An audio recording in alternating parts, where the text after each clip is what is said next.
The new technology is using oil for everything. Gasoline used to just be a spot remover. Kerosene was used for lights. And so they had the oil, they made kerosene out of it, then they had all these other byproducts they didn't know what to do with, and they marketed it. There's a huge amount of fossil fuel in all of our goods, a huge amount of energy. If we switch back to a more local economy, then that would go away. That would lower the cost of our goods, lower the cost of our food, lower our environmental impact. To start off, you want to target the government, because unless the municipalities take the lead, the private industry is not going to do it. Not going to be the first ones to convert. They're going to want to have the government or the city take the lead on that, so they can see how it works, and then follow in line. And we'd also hope that once the government does that, once the government makes that transition to alternative fuels, we'd hope that they would set some sort of mandate for private industry to say, look, we're doing it, we're saving a couple bucks a gallon, and we're also helping the environment a lot. If you want to do business in the city, you ought to look to do that as well. It has been profitable, but right now with the whole economy thing, we're definitely slowing down like everybody else.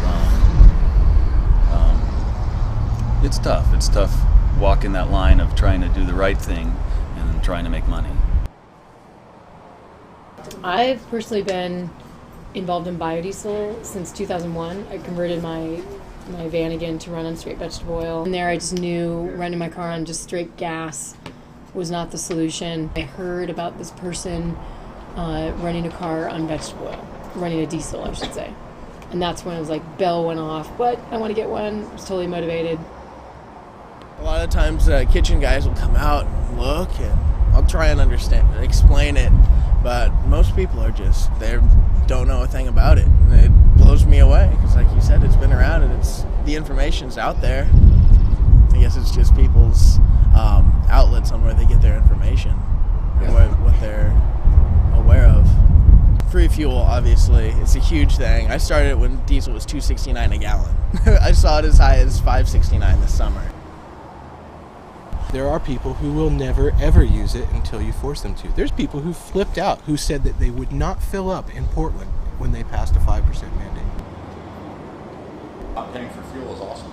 And, I pass gas stations and I can't help but think suckers when I see people pulling up to the pump, So I think it's awesome, that people are making biodiesel and that they're selling it now. But particularly if you have an older Benz or Ford or some of the other vehicles that we do, it's kind of a one-time shot. You convert it, and then all you have to do after that point is filter. I drive every day, but when I drive on homemade B100. I've been doing that since diesel was $1, Now it's $4 something. Can't drive in the HOV lane, whereas any jackass with a Prius can. And how's a Prius alternative fuel? It's like it runs on gas. The only hope for biodiesel is commercial. Short-term goal is to get a pump here. To me, that would really facilitate. More and more people would see that, oh yeah, this is doable, I can do it. I can just go to Rainbow and get it. Energy needs, we import, and that's a tremendous cost, depending on who you're looking at, about $400 billion this year. And projected 10 years out is $10 trillion. So if we could end imports, we could save, trillions of dollars, but then you've got national security issues and all other stuff that benefit by ending imports. Until the big guys say, you know what, America is a market. Right now, for Shell, America is just a market to them. It's not their bread and butter. The bread and butter is Europe. The bread and butter is China. The bread and butter is over there. America's just a market. It's just whatever.